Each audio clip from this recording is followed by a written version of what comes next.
BJP candidate Deepak Majumdar in the by-election of 7 Ramnagar Assembly constituency stormed the election campaign ignoring the natural calamity of Sunday morning. He has emphasized on campaigning in the booths where the BJP candidate got less votes in the previous assembly elections.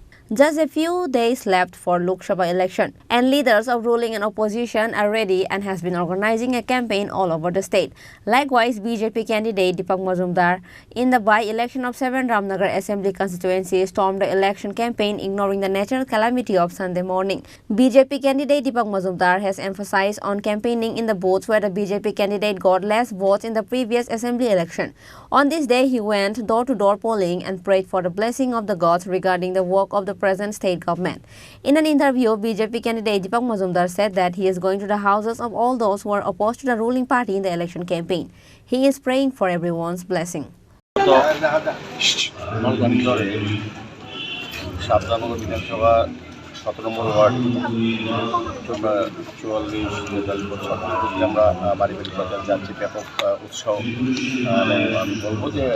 সমর্থন এবং আশীর্বাদ করছেন আমাকে কাজ করার সুযোগ দেওয়ার জন্য। আমি আবেদন রাখার পরে ওনারা প্রত্যেকেই চাইছেন যাতে আমি রামনগর থেকে নির্বাচিত রামনগর উন্নয়ন সভায় কাজ করতে পারি, সেদিকে তারা আশীর্বাদ করছেন।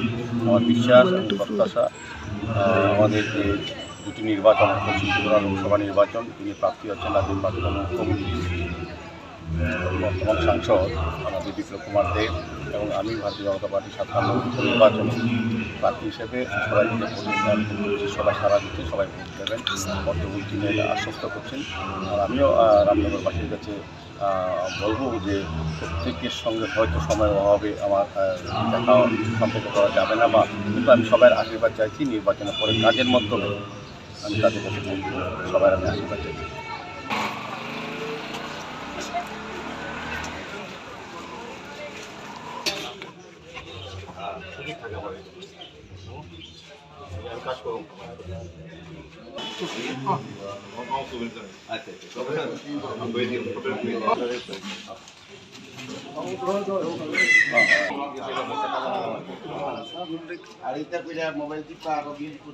On this day, along with him, other BJP leaders were also present and accompanied BJP candidate Deepak Majumdar for door-to-door campaign in the heavy rain.